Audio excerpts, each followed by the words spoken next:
Hello सबैजना, आज चाहिँ म तपाईहरुलाई चाहिँ जस्ट लर्निङ फेजमा भएकोहरु भर्खरको क्लास 10, क्लास 9, क्लास 8 मा हुने स्टुडेन्टहरुको लागि चाहिँ चाहिने सबैभन्दा इम्पोर्टेन्ट कम्प्युटरको प्रोग्रामिङ QBASIC को चाहिँ हामीले चाहिँ सफ्टवेयर चाहिँ कसरी डाउनलोड गर्ने भन्ने कुरा चाहिँ हामी चाहिँ आज सिक्न गइरहेको छु।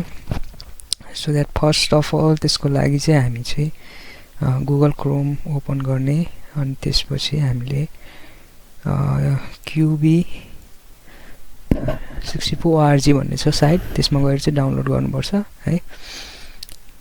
पहिला सुरु यो साइटमा जाउँ।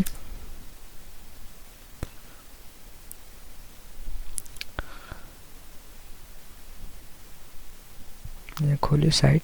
अब यसपछि चाहिँ हामीले चाहिँ यसमा QB64 यो भर्जन 4.1 भनेर देखाएको छ। यसमा गएर चाहिँ हामीले चाहिँ के गर्नुपर्छ, क्लिक गरौँ।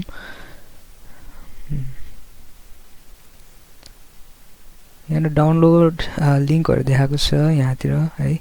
यो भनेको लिनक्सको लागि भयो, यो चाहिँ म्याक ओएस को लागि भयो। यहाँ चाहिँ विन्डोज 32 बिट भनेर देखाएको छ है।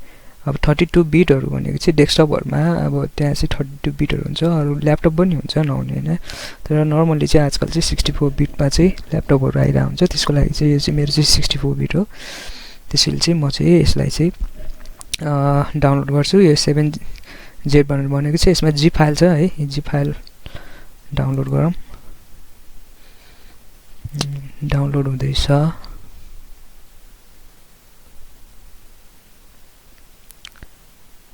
वेट गरौँ एकछिन, नेट स्लो भएर अलि टाइम लिइरहेछ यसले।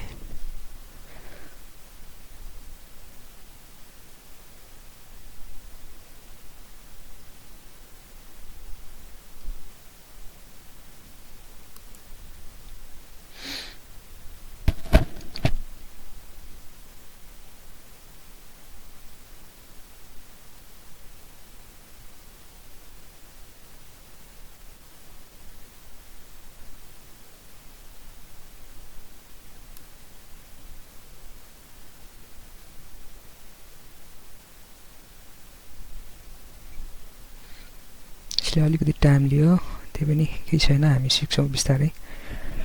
यो चाहिँ एकदम इसेन्शियल हो। यो हाम्रो स्कुल लेभलको यो करिकुलम पनि भएको कारणले चाहिँ यो चाहिँ मोस्ट इम्पोर्टेन्ट हुन्छ स्टुडेन्टहरुलाई चाहिँ लर्न गर्नको लागि।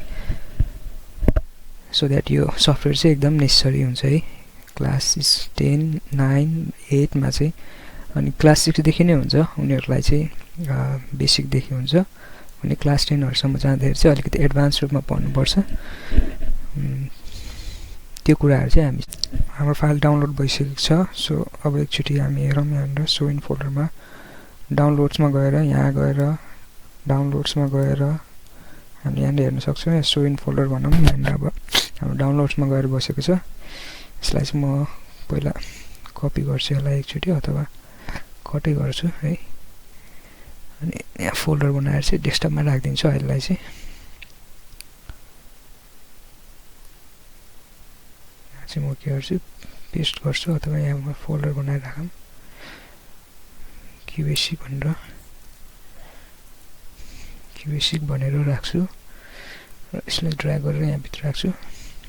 यसलाई हामीले एक्सट्र्याक्ट गर्नुपर्ने हुन्छ। सो दैट यसमा गएर राइट क्लिक गर्ने, अनि राइट क्लिक गरेर चाहिँ हामीले चाहिँ एक्सट्र्याक्ट हियर भनेर भनेको छ। हामीले चाहिँ एक्सट्र्याक्ट हियर गर्छौं। त्यो भने हाम्रो फाइल चाहिँ यही एक्सट्र्याक्ट हुन्छ है।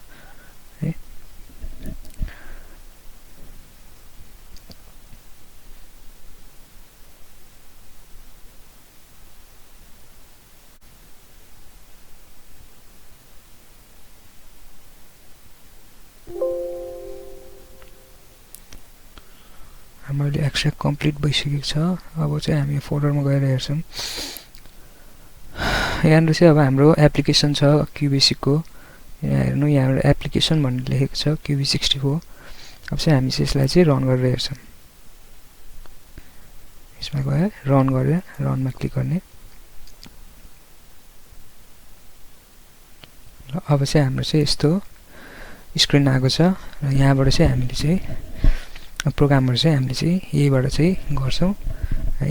एउटा सिम्पल उसको लागि चाहिँ म एउटा प्रिन्ट अब हामीले यहाँनिर चाहिँ कुनै हेलो भनेर राखौँ र यसलाई चाहिँ हामी चाहिँ रन गर्नको लागि चाहिँ हामी F5 थिचे पनि हुन्छ, नत्र भने हामीले चाहिँ यहाँ रन छ, रनमा गएर चाहिँ हामी चाहिँ स्टार्ट गरे पनि हुन्छ, F5 थिचे पनि हुन्छ, किनभने यो नेसेसरी हो हेर यहाँ यो कुरा पनि जानिराख्नुपर्छ। हामी चाहिँ स्टार्ट गर्छौँ।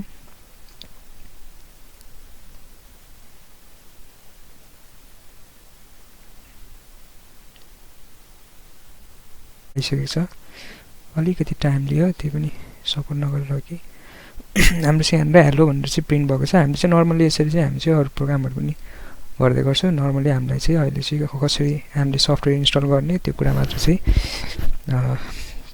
जान्यो ल। सो द्याट अब नेक्स्ट भिडियोमा चाहिँ हामीले चाहिँ बिस्तारै प्रोग्रामहरू चाहिँ हामी चाहिँ हेर्दै गर्छौँ। Thank you.